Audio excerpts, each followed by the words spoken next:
নমস্কার বন্ধুরা, কেমন আছেন সবাই? নিশ্চয়ই ভীষণ ভালো আছেন। Welcome to my cooking channel মায়ের সহজ রান্নায় সবাইকে জানাই স্বাগত। আজকে আমি একটা চিকেনের রান্না করে দেখাবো আপনাদের, চিকেন রোস্ট। আমি বেশিরভাগই ব্রেস্ট পিসই নিয়ে ভালো করে ধুয়ে আমি রেখে দিয়েছি। এটার জন্য আর কিছু হাড় ছাড়া বা কিছু নিতে হবে না, আমি হাড় শুদ্ধই নিয়েছি। তবে ব্রেস্টের দিকের মাংসটা একটু নরম থাকে, তাড়াতাড়ি হয়ে যাবে। আমি প্রথমে এটা ম্যারিনেট করে নেব। এখানে আমি হাঙ্কার্ড দিয়ে দেবো, মানে জল ঝরানো টক দই। আমার 300-350 মতো চিকেন আছে, আমি তাই জন্য 2 চামচের মতো হাঙ্কার্ড দিয়ে দিলাম। এখানে আছে কাঁচা লঙ্কা, রসুন আর ধনে পাতা, আমি সেটাকে বেটে রেখে দিয়েছিলাম, সেটা দিয়ে দিচ্ছি। ম্যারিনেশন যদি একটু বেশিও হয়ে যায় তাতে কিন্তু কোনো প্রবলেম নেই, কারণ আমি এটা তাওয়ায় করবো, আর ম্যারিনেশনের যে গ্রেভিটা থাকবে সেটাও আমি কিন্তু রোস্ট করে নেব। আমি এই পেস্টটা 2 চামচের মতো দিয়ে দিলাম। নুন দেব টু টেস্ট। আমি এখানে টক দই দিয়েছি, তা সত্ত্বেও আমি একটু আমচুর পাউডার দেবো, একটু টক টক হলে ভালো লাগবে। এটা কিন্তু পরোটা, লুচি, নান, যে কোনো পোলাও আইটেমের সঙ্গে খুব ভালো লাগবে, আপনারা খেয়ে দেখতে পারেন। ম্যারিনেশনে বেশি ঝামেলা কিছু নেই। আমি এখানে 1 টিস্পুনের মতোই দিয়ে দিলাম। আর একটা ভাজা মশলা দেবো এখানে, ধনে, জিরে, শুকনো লঙ্কা, গোলমরিচ আর একটু তেজপাতা আমি শুকনো খোলায় বেটে রেখে দিয়েছি, সেটা দিয়ে দিলাম। আপনারা চাইলে কিন্তু রোস্টের যে মশলা পাওয়া যায় চিকেন, সেটাও দিতে পারেন।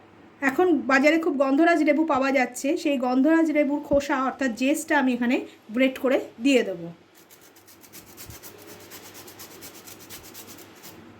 এখানে কিন্তু লেবুর সাদা যে খোসাটা সেটা কিন্তু দেবেন না, ওপরে জাস্ট সবুজ রঙের খোসা সেটাই কিন্তু দেবেন। আপনারা চাইলে এখানে রসও কিন্তু ব্যবহার করতে পারেন লেবুর।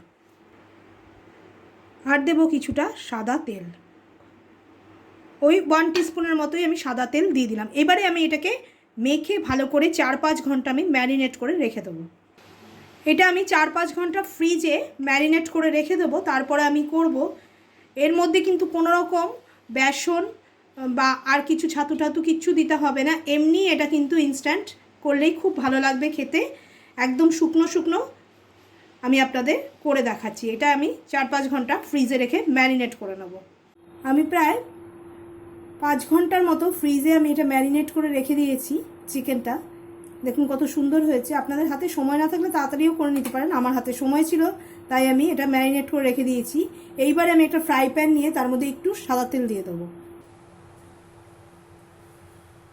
আমি ম্যারিনেশনের সময় সাদা তেল দিয়েছিলাম, এখানে আমি একটু সাদা তেল দিয়ে দিলাম। তেলটা অল্প গরম হয়ে গেছে, এবার আমি একটা একটা করে এর মধ্যে ছেড়ে দেবো।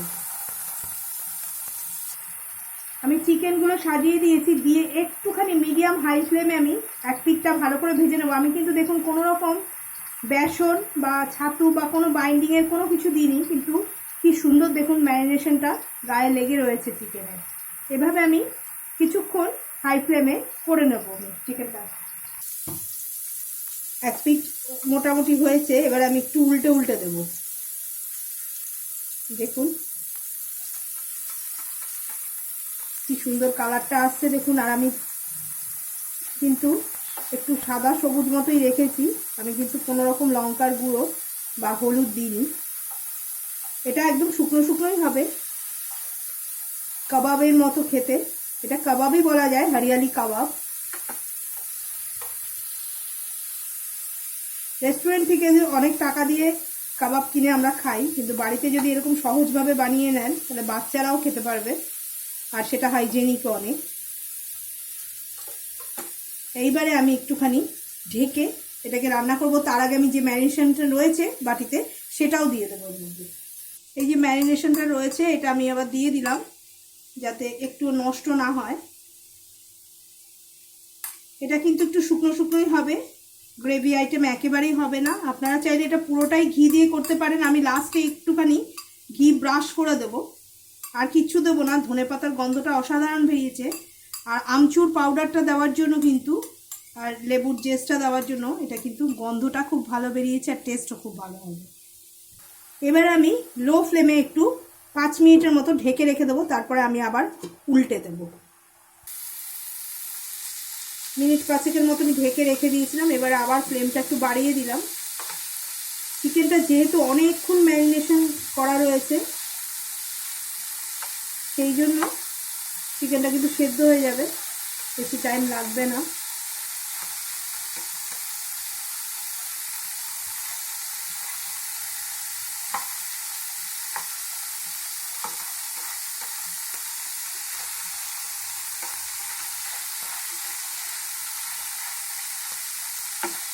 আবার আমি ফ্লেমটাকে একটু কমিয়ে দিয়ে আবার আমি একটু ঢেকে রেখে দেবো।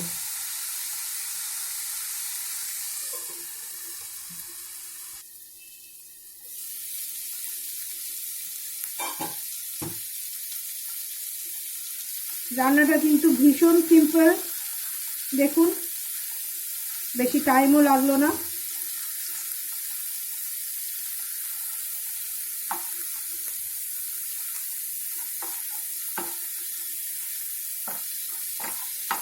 আমার কিন্তু কাবাব একদম রেডি হয়ে গেছে।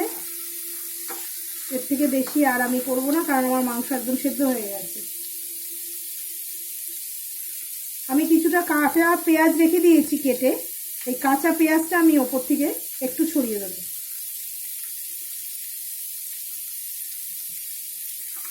যাতে কাঁচা পেঁয়াজটা একটুখানি রোস্ট হয়ে যায়। এটা আপনারা আগেও দিতে পারেন, তবে পরে দিলেও খেতে খুব ভালো লাগে। এইবারে আমি একটুখানি ওপর থেকে ঘি ছড়িয়ে দেবো। এটা অপশনাল, আপনারা চাইলে দিতেই পারেন, নাও দিতে পারেন।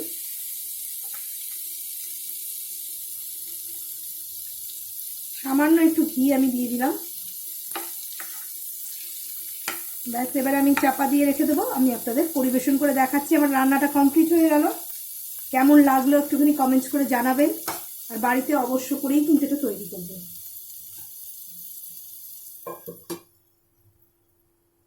রেস্টুরেন্ট স্টাইলে তৈরি হয়ে গেল সুন্দর একটি হরিয়ালি কাবাবের রেসিপি। কত কম ইনগ্রিডিয়েন্টস দিয়ে আর কত কম টাইমে সুন্দর একটি ঘরোয়া পদ্ধতিতে কাবাবের রেসিপি তৈরি হয়ে গেল। আশা করি আপনাদের সবার খুব ভালো লেগেছে। জেস্ট দেওয়ার জন্য আর কিন্তু ঘি দেওয়ার জন্য সুন্দর একটা ফ্লেভার বেরোচ্ছে, আর কিন্তু খেতেও অসাধারণ হবে, বুঝতেই পারছেন। আমরা তো এটা স্যালাড দিয়ে খাবো, আপনারা এটা রুটি, নান, পরোটা, লুচি সব কিছুর সাথেই খেতে পারবেন, আর যে কোনো টাইমেই খেতে পারবেন। আশা করি আপনাদের সবার খুব ভালো লেগেছে। কেউ বুঝতেই পারবে না যে এটা রেস্টুরেন্ট থেকে আনানো না, বাড়িতেই বানানো। গেস্টদের একদম চমকে দেবেন।